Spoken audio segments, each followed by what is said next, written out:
एक पौराणिक कथा के अनुसार नवरात्रि में मां दुर्गा ने महिषासुर नामक राक्षस का वध करके देवताओं को उसके कष्ट से मुक्त किया था।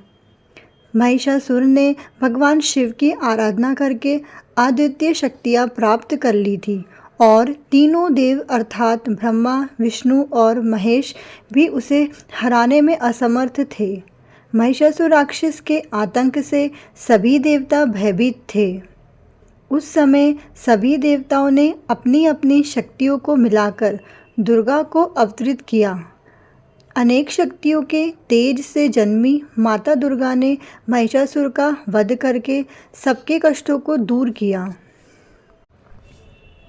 प्राचीन काल में महिषासुर नामक एक महापराक्रमी असुर का जन्म हुआ था, जो रंभ नामक असुर का पुत्र था एवं दैत्यों का सम्राट था। उसने युद्ध में सभी देवताओं को हराकर इंद्र के सिंहासन पर अपना अधिकार जमा लिया था। वह अभूतपूर्व शक्तिशाली एवं मायावी था। देवताओं को उसने आसानी से पराजित कर दिया था और वहीं इंद्रलोक से तीनों लोकों का शासन करने लगा और पराजित देवता उससे परेशान होकर ब्रह्मा जी की शरण में चले गए। ब्रह्मा जी ने उन सभी देवताओं की पीड़ा सुनी। सारे देवतागण को अपने साथ लेकर उस जगह प्रस्थान कर दिया जहां भगवान विष्णु और भगवान शंकर उपस्थित थे। महिषासुर मर्दिनी कौन थी? वहां पहुंचकर उन्होंने महिषासुर के अत्याचारों के बारे में भगवान शिव और भगवान विष्णु को अवगत कराया। ब्रह्मा जी से सारी बातें सुनकर भगवान विष्णु और शंकर महिषासुर समेत सभी दैत्यों पर अत्यंत क्रोधित हो उठे। क्रोध में भगवान विष्णु के मुख से महान तेज उत्पन्न होने लगा। इसी प्रकार से भगवान शंकर, ब्रह्मा जी, देवराज इंद्र आदि देवों के शरीर से भी तेज प्रकट होने लगा।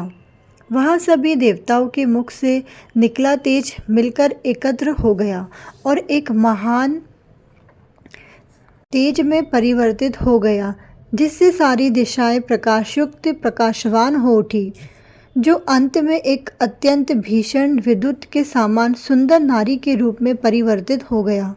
वह नारी साक्षात महिषासुर मर्दिनी माँ दुर्गा थी, जिनके प्रकट होने पर देवताओं ने प्रसन्न होकर उनकी स्तुति कर उन्हें आभूषण तथा अस्त्र शस्त्र प्रदान किए। महिषासुर मर्दिनी माँ दुर्गा ने आश्चर्यजनक और भीषण गर्जना कर संपूर्ण अंतरिक्ष को प्रतिध्वनित कर दिया, जिसकी वजह से तीनों लोकों में हलचल मच गई। पृथ्वी तो कांप उठी और विभिन्न लोकों में समुद्र अपनी हदें पार कर उछलने लगे। सभी देवतागण देवी की जय जयकार का नारा लगाते हुए गदगद वाणी से उनकी स्तुति कर रहे थे, जिसके अद्भुत शब्द को सुनकर दैत्यों ने अपने अपने हथियार उठा लिए। उन्हें समझ में आ गया थी कि एक भीषण युद्ध दस्तक दे रहा था। महिषासुर के सेनापतियों का वध मां दुर्गा ने किस प्रकार किया? महिषासुर सभी दैत्यों को साथ लेकर उस शब्द को लक्ष्य करके उसकी तरफ दौड़ पड़ा।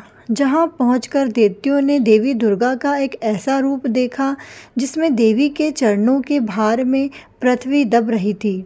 उनके प्रकाश से तीनों लोक प्रकाशित हो रहा था। महिषासुर का सेनापति त्रिशूल उन महान देवी दुर्गा पर टूट पड़ा। देखते ही देखते दैत्यों ने युद्ध छेड़ दिया। सभी युद्ध स्थल में आकर देवी से लोहा लेने लगे। इस तरह हाथी सवार, घुड़सवार सैनिक भी देवी को चारों ओर से घेर अस्त्र शस्त्रों से प्रहार करने लगे। देवी दुर्गा ने खेल खेल में ही उन सभी के अस्त्र शस्त्रों को काट गिराया। उस समय दुर्गा निश्वास गण वन देवताओं पर चढ़ गई और देखते ही देखते इसके बाद देवी दुर्गा ने त्रिशूल, गदा और शक्ति की वर्षा कर बहुत से महादैत्यों का संहार कर डाला। दैत्यों की सेना में हाथी, घोड़े और असुरों के शरीर में इतना रक्त गिरा कि वहाँ कई रक्त कुंड बन गए। जिस तरह आग तिनके के ढेर को जला देती है, वैसे ही दुर्गा देवी ने थोड़ी ही देर में सारी दैत्य सेना का सफाया कर दिया। देवगण हर्षित हो देवी दुर्गा पर पुष्पों की वृष्टि करने लगे। अपनी सेना का विनाश देखकर सेनापति चिक्षुर क्रोध में तिलमिला उठा और दुर्गा पर बाणों की वर्षा करने लगा। देवी ने अपने बाणों से उसके प्राणों को काटकर उसके रथ के घोड़े और सारथियों को भी मार डाला, साथ ही साथ धनुष और ध्वजा को भी काट गिराया। चिक्षुर को अपने शूल पर बड़ा ही गर्व था, इसलिए उसने अपने शूल से दुर्गा पर पूरी ताकत से प्रहार किया था, किंतु दुर्गा के पास पहुंचते ही उस शूल के टुकड़े टुकड़े हो गए। उसके शूल के टुकड़े आकाश में प्रज्वलित हो उठे। दुर्गा ने अपने शूल के प्रहार से उसके सैकड़ों टुकड़े किए। चिक्षुर को भी यमलोक का पथिक बना दिया। दुर्गा के शस्त्र प्रहार से सभी का नाश हो गया। महिषासुर वध। अब महिषासुर भैंसे का रूप धारण कर देवी दुर्गा के सामने उपस्थित हो गया। तत्पश्चात वहां देवी दुर्गा के सिंह पर भी झपट पड़ा, जिसे देख देवी के क्रोध का आक्रोश बढ़ गया। महिषासुर उग्र से उग्रतर हो अपने खुरों से पृथ्वी को खोद सींगों से पहाड़ों को उखाड़ उखाड़ कर दुर्गा की ओर फेंक रहा था, साथ ही गरज भी रहा था। उसके वेग से पृथ्वी में दरारें पड़ने लगी और सींगों से झटके में बादलों में टुकड़े हो गए।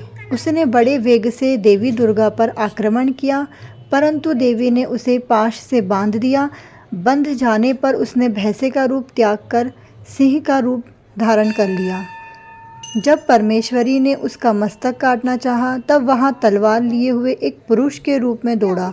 दुर्गा ने बाण वृष्टि कर पाश से उसे बांध लिया, जिसके बाद उसने हाथी का रूप धारण कर भगवती के सिंह को पकड़कर खींचने लगा। भगवती ने उसकी सूंड काट डाली, जिसके पश्चात उसने दैत्य से पुनः भैंसे का रूप धारण कर लिया। उसे पहले ही पैतरेबाजी करते देख सारा जगत त्रस्त हो चुका था। देवताओं को भयभीत देखकर देवी दुर्गा उछलकर महिषासुर के ऊपर चढ़ गईं तथा उसे पैर से दबाकर उसके कंठ पर शूल से प्रहार कर दिया। महिषासुर पुनः दूसरा रूप धारण कर आधा परिवर्तित हुआ ही था कि देवी दुर्गा ने उसको पूरा परिवर्तित होने से रोक दिया। जब वह उस दशा में भी पैतरे बदलने लगा, तब दुर्गा ने उसका मस्तक तलवार से काट गिराया। महिषासुर की बची हुई सेना सिर पर पैर रखकर भाग खड़ी हुई। इस प्रकार देवताओं को संताप देने वाला महिषासुर नष्ट हो गया। सभी देवगण देवी दुर्गा की स्तुति करने लगे और गंधर्व जयगान करने लगे। देवलोक की अप्सराएं प्रसन्नता से देवी दुर्गा के सम्मान में नृत्य करने लगी। सबने चंदन, अक्षत, दिव्य पुष्प और धूप आदि से प्रेम पूर्वक दुर्गा देवी की पूजा की और तदंतर देवताओं को वरदान देकर जगदम्बा अंतर्ध्यान हो गईं। अगर आपको ये वीडियो पसंद आई है तो इस वीडियो को लाइक एंड शेयर कीजिए और मेरे चैनल श्रीजी राधा रानी को सब्सक्राइब कीजिए। इस तरह की और भी वीडियो देखने के लिए हमारे साथ जुड़े रहिए। Thanks for watching this video. Radhe Radhe, जय माता दी।